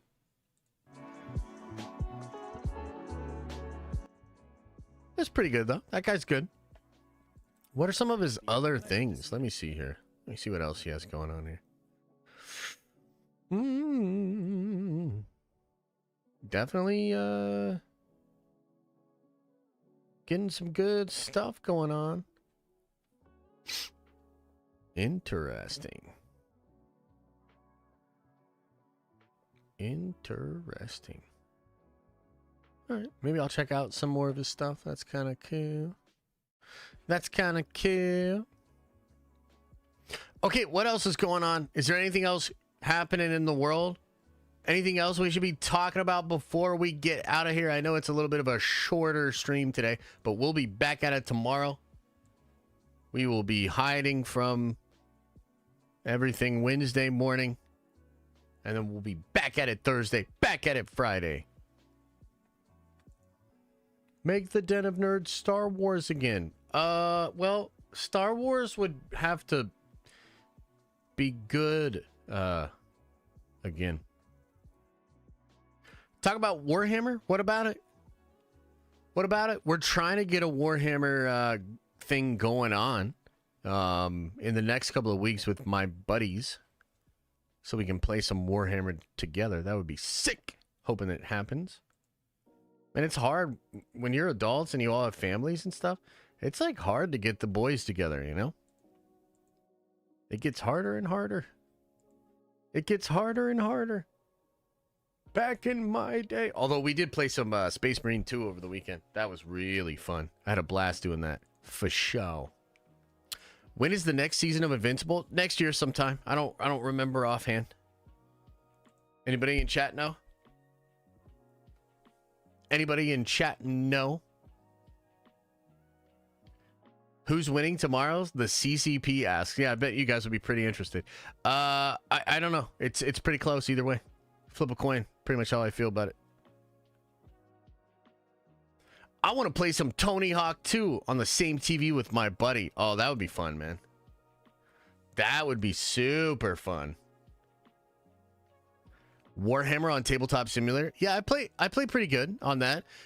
It's fun, man. The thing about Warhammer is, like, especially because some of you guys can't even stand when I talk about Warhammer and I talk about the lore. I don't know if you guys could actually handle sitting down and watch a full game. I mean, these games go for like 3 to 5 hours. It's crazy. What time are we streaming tomorrow? 1 p.m. I'll let you know if we go earlier, but for now we're scheduled at 1 p.m. Did I ever play Tarkov? Hell yeah. I played the very first version of Tarkov, which was like $40 early access in like 2017 or something. Yeah, I played that. I have not played a lot of it in the last couple of years though. But I played the very first version. Yeah, way back in the day. You know the Production Weekly thing has been confirmed to be fake, right? Who confirmed that? Send me a link. Yo, Josh, did you watch the new Penguin episode? I think you'd actually really like it. Nah, man, I'm just really not interested in Penguin. If Batman shows up, I'm about it. If Batman shows up, I'll check it out. Whatever happened to Dark and Darker? It's actually back on Steam. My buddies and I got back on, like, I want to say a couple of months ago, maybe 3 months ago or something, when it first got back on Steam. It's fun, man. I really like it. It's fun. I saw way more kids in Star Wars costumes in Marvel this year for Halloween. Why is that? I saw way more kids in Star Wars there. Oh, I couldn't tell you, brother. I heard the opposite, actually. A lot of people in our Discord were like, no, way more Marvel than anything. But, yeah. Oh, yeah, look, I'd love to show up on that stream, too. I don't know if Thursdays are going to work for me, though. We're going to try to... Thursday nights, I might be on daddy duty. I might be, like, actually chilling and putting Liam in bed. Because I want to allow Elisa to go take some yoga classes. So Thursday nights... Because I'm not going to be streaming Thursday nights anymore. So I probably can't really hop on too many of those shows. But, yeah, it'll happen someday. Your son was Moon Knight? Oh, that sounds cool, man. Yeah, Ross, out of curiosity, what were the costumes? Like, what costumes? Was it all like Darth Vader and stuff? How nice of you to allow her. Well, I have to do something to allow her to have the time, right? Maybe there's a different word I could have used that would have been better for your sensibilities. Because you're like a New Jersey Democrat or whatever. But just fucking get off my back. You know what I'm saying. I'm trying to be a good husband. Holy shit. I was Blade for Halloween. The only Blade. Nice, bro. Nice. Oh, well. Sorry. I didn't mean to say horrible things about you then. Call My Time to Shine. Hello. No, I'm good. I sent you a post on Discord if you can check it out. What's the post? What's the post, man? Damn, y'all sent a lot of shit on the Discord. You guys are super active in the Discord these days. I love to see it. I mean, I love to see most of it. Some of it's a little wild. Chris Pratt in talks. Oh, damn. Yeah, but that's still covering the same other report there. I mean, that's cool, but yeah. Look, I actually think it's real. Oh, shit. Jeff Snyder says he's got a scoop for tonight. Hopefully it's about Doctor Strange 3. That's what I would like to see. Oh my God. Too much ranch. You guys love the ranch, huh? Man,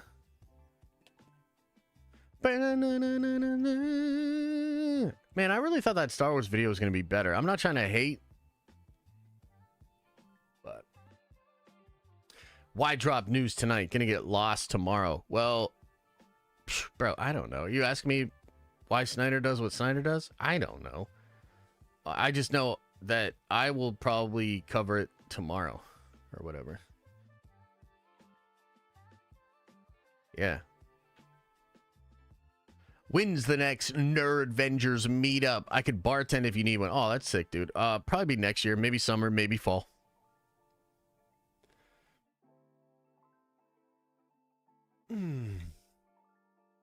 Yeah, you gotta get back in the Discord. What were the costumes, brother? Let me see. I'm scrolling up to see if you said it.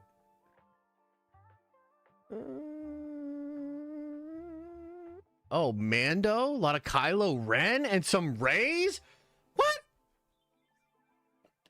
What the hell? Are you saying that it's actually smart for them to make the Rey movie? Is that what you're trying to say right now? Come to Superhero Comic-Con in San Antonio. Maybe I will. I'm kind of locked in on daddy duty for a while. I can't really leave right now in case Athena decides to come early. Liam came 9 days early. Athena's due date is December 27th or 28th. I don't remember.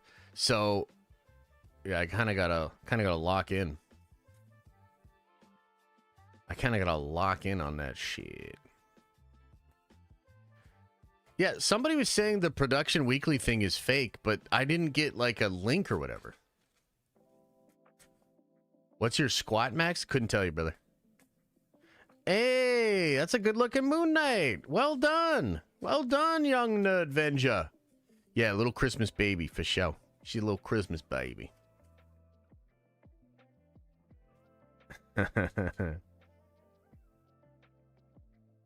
Yeah. Yeah. The Kylo helmet is dope still, I'm not gonna lie. I mean, it is. Kylo's a cool character. I hope they bring him back and he, like, kills Rey or something, you know? I don't know. They gotta figure something out. Did I hear the rumor about Moon Knight returning to New York? Yeah, that would be cool. I'd be into that. Here, let me just double check real quick to make sure we're not missing any crazy news, although I think a lot of you guys would bring it up to me. Wait a minute. Agatha All Along is now rated higher than Loki Season 2 on Rotten Tomatoes? Damn! That's crazy. Huh. Okay. Right on. I don't really see any news here.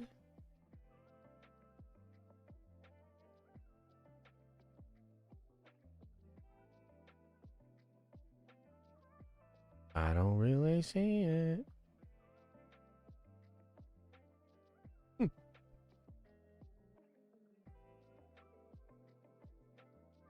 All right, everybody. Well, look lighter on the news today. I appreciate you guys hanging out, though. Always a good time talking news, talking nerdy stuff with you guys. Maybe some crazy stuff will drop. I've got a video dropping later today, which talks about Doctor Strange 3, Blade, some of the multiversal stuff. It's kind of just like looking at a lot of the rumors and the leaks and trying to make sense of like what the fuck is happening right now. I hope Jeff Snyder's scoop doesn't ruin my video and make it all different again. But yeah, it'll keep you up to date and goes into some big spoiler stuff. So check that out later today. Otherwise, we'll be back at it tomorrow. Yeah, we will either talk some nerdy news tomorrow, which I'm sure we'll do either way, or I'll come up with some cool ideas. Maybe we'll do a tier list. Maybe we'll do some trivia. Maybe we'll do something crazy. Oh, there was another thing I wanted to tell you guys. Okay, before we get out of here, there was something else I wanted to show you. Okay, hang on now. There's something else I wanted to show you, okay? Okay. Let me show you this, and then we'll get out of here. You guys, you might think I'm crazy on this one, okay? I need to know what you think about this, okay? I did want to show you guys this. Okay, what is this, chat? Anybody? What is this?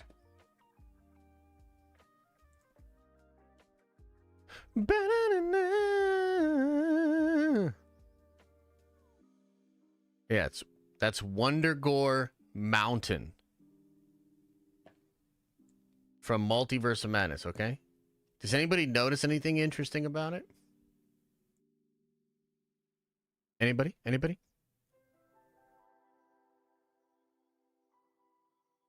All right, so you might think I'm crazy, but check this out. What's that?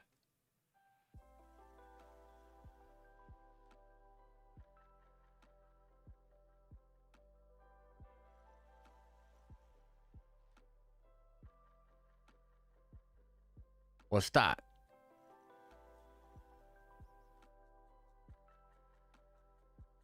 Okay, so check this out. Okay. I roughly outlined what it looks like, and there's also like this area here, which is probably just snow, right? But it's literally indented around the same thing. And it looks to me to be very similar, okay?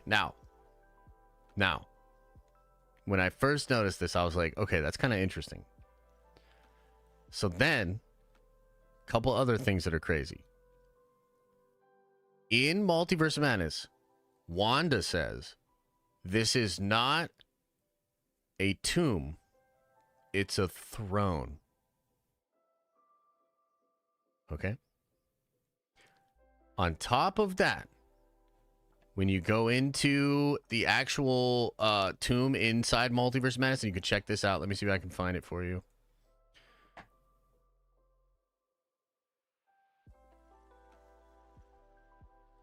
Couple of different things here that make me think they could be related. Oh man, did I delete that vid? No. Okay, so a couple of things you're gonna have to kind of look out for yourself. There's a bunch of hooded figures in the Wondergore, and you even get to look at one of them. It kind of looks like demony or whatever. Inside the Citadel at the end of time, there's a bunch of hooded figures. Beyond the statues that have fallen down, like when you're walking through, there's a bunch of like hooded figures that are also there. Okay. On top of that, on the architecture of this tomb, on the like the back side of it, when they're like zooming around it, it has the same like little V shapes that are on the doors of the Citadel at the end of time. Yeah.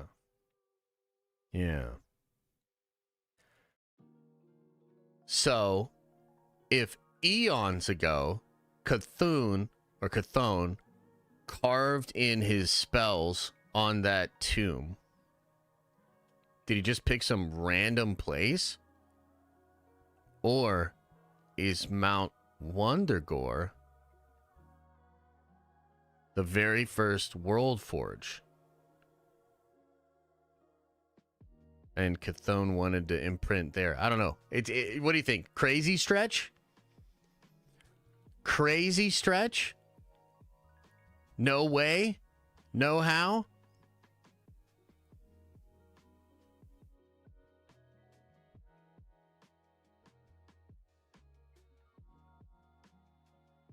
I don't know.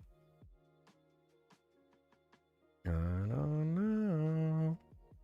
Middle tier stretch? Okay, I'll take it. Rossi, thanks for the 10. Says, I'm a Zahn aficionado. If you want to know something about his 20 books, holla at your boy. I don't think that video would be good because the EU's Clone Wars was purposely vague. I haven't read every New Jedi or Legacy book. I don't think that video would be good because the EU's... I don't really understand what you're saying there, bro. But yeah, so you're a big fan of Zahn? Have you ever met him? I met him. He's a cool dude.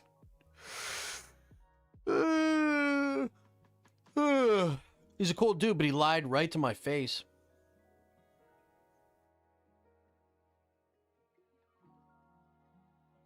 You never met him? Yeah, he's a cool guy.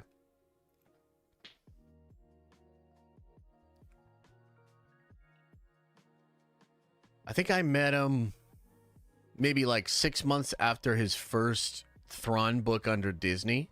The one that's just like Thrawn's face or whatever. And I was like, oh man, so cool. Thanks, man. It was so great having him back in there. I thought the book was fantastic. One question though. Do you have a plan for this story you kept referencing of like when he had an experience with Anakin Skywalker? Because like that's referenced in the first book several different times, right? And he deadass said to me, he looked me in the eye, he said, you know, I haven't really thought about it other than just a concept, and they would have to greenlight something, and then I'd have to like figure it out and stuff like that. And I think like a week later, they announced the book with him and Anakin. And I was like, this fucking guy. Yeah. But I guess that's what you got to do if you're him. I mean, you know, I guess he could just be like, no comment. But yeah, I guess he pulled an Andrew Garfield on me. Yep. I get it, Trev. You think I don't get that? It's still a good story. He lied to my face. Come on, it's a good story. Don't get all weird about it. More of a stretch than Mr. Fantastic. All right, let's start up a poker tournament right now. Y'all can watch me. We'll finish up this. I'm just kidding. All right, everybody. Hey, much love, man. I appreciate you guys. Thanks for being here today. We'll be back at it tomorrow. Keeping you up to date. Having fun together. That's what it's about. I appreciate you guys. Much love. As I always say, I hope you are having an awesome and a nerdy day. And I'll see you in the next video.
everybody gone? Did everybody leave? Another happy landing. Good vibes, man. Everybody's excited about Venom 3, especially Justin. That's cool. Flashback to when Star Wars was still Star Wars. That was nice. Giancarlo Esposito. I mean, at some point we're gonna have to stop taking him seriously when he's like excited about shit, but for now, yes. Pretty much got a ranch shower and some cool stuff from you guys, so I appreciate it. Thank you guys so much. Much love. You guys take care of yourselves today, okay? I'll see you. If you love me, deep that eagle. Song of the Nerdvenger symbol.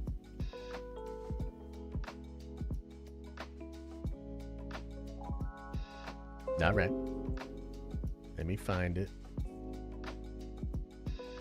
We'll play out to this. Oh, hell yeah. Here we go. Boom. Remember, Nerdvengers, to open up your third eye. And then wash out your fourth eye. What's your fourth eye, you say? Well, it happens to be your stinky bud. Oh. I'll see you later.